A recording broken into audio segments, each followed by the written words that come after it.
Hi நண்பர்களே, மகிழ்ச்சியான காலை வணக்கம். இன்று பார்த்தீங்கன்னா ஆகஸ்ட் 15, 2025. உண்மையிலே ஒரு மகிழ்ச்சியான நாள். நம்முடைய 79வது சுதந்திர தின விழாவில் எங்களது கலாமதுவம் கரங்கள் அறக்கட்டளை சார்பாக மரக்கன்று வைக்கின்றோம். நம் நாட்டுக்காக எத்தனையோ பேர், இப்போனா கூட இந்த மீடியா இந்த மொபைலெல்லாம் நம்ம கையில் இருக்குது. அப்படி இருந்து கூட நம்ம ஒற்றுமை பண்ண முடியல சில விஷயங்களை. எல்லாருமே இந்த மக்கள் வாழ்கிற இந்த இந்தியாவில் அனைத்து மதம் மற்றும் சாதி அடிப்படையில் பிரிந்து இருந்தாலும் இந்தியர்கள் அனைவரும் ஒன்று என்று கூறினாலும் படிக்க தெளிவு இல்லாமல் இருக்கிறோம் இந்த 2025 கூட. ஏன்னா 79 வருஷத்துக்கு முன்னே எவ்வளோ பாடுபட்டு இருப்பாங்க.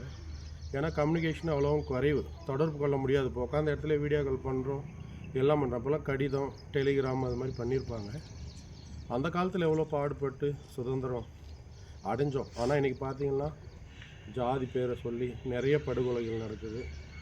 நம்ம நாட்டுக்காக நாடு என்ன செஞ்சிச்சுன்னு நீங்கள் கேட்காதீங்க தயவுசெய்து. நீங்கள் வாழ்கிற நாளில் அந்த பூமி நிரந்தரமாக இங்கே தான் இருக்கும்.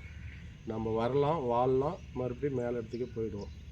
இந்த நாட்டுக்காக, அதாவது அந்தந்த நாட்டில், இந்தியாவுக்காக மட்டும் நான் சொல்ல, அந்தந்த நாட்டில் இருக்கிறவங்க அந்தந்த நாட்டு மக்களுக்காகவும் அந்த ஊருக்காகவும் அந்த பகுதிக்காகவும் ஏதாவது ஒன்று விட்டுட்டு போனால் அது மாதிரி மரக்கன்று வச்சுட்டு போங்க. ஏன்னா இந்த ஒரு மரம் பல விதைகள், பல விதைகள் பல மரம், பல மரங்கள் பல 100 லட்சம் மரங்களை உருவாக்கும். நாம் வைப்பது ஒரே ஒரு மரம் தான்.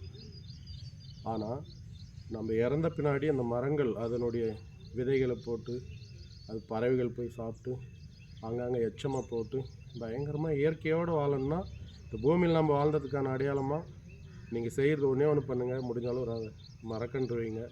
இல்லைனா நீங்கள் உயிரோடு இருக்கிற வரைக்கும் ஒரு 45-50 வயசுக்குள்ளே ரத்த தானம் பண்ணுங்கள், உடல் உறுப்பு தானம் பண்ணுங்கள், இல்லாதவங்களுக்கு சாப்பாடு கொடுங்க. அது போதும்.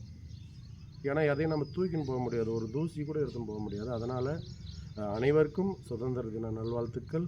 நம்ம இந்திய நாட்டிற்கு மட்டுமல்ல, இப்போ ரஷ்யா உக்ரைனெல்லாம் சண்டை போட்டுன்னு இருக்காங்க.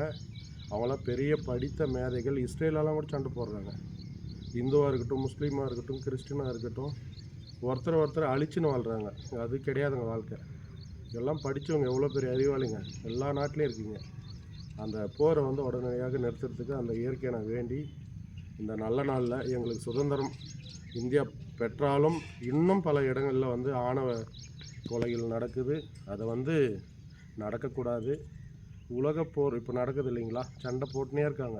நிறைய குழந்தைகள் தினந்தோறும் 27 பேர் இறக்கிறதா சொல்கிறாங்க. ஆனால் நிறைய பேர் இருப்பாங்க.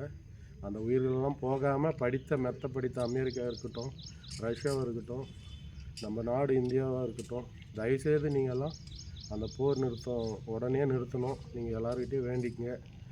முடிஞ்ச அளவு படித்தவங்க பேசுங்க. வாழ்கிறது ஒரே முறை தான். ஒருத்தருக்கு சண்டை போட்டாலாம் வாழ வேணாம். அவங்கவுங்க நாட்டில் அவங்கவுங்க வாழ்கிட்ட நிம்மதியாக, அது போதும். நன்றி, வணக்கம், வாழ்க வளமுடன். திருப்பத்தூர்லேருந்து சமூக ஆர்வலர் ராஜா.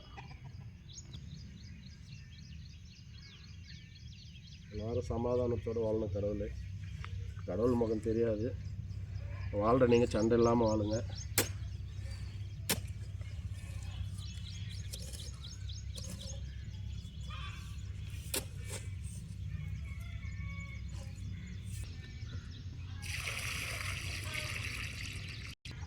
அனைவருக்கும் 79ஆம் ஆண்டு சுதந்திர தின நல்வாழ்த்துக்கள்.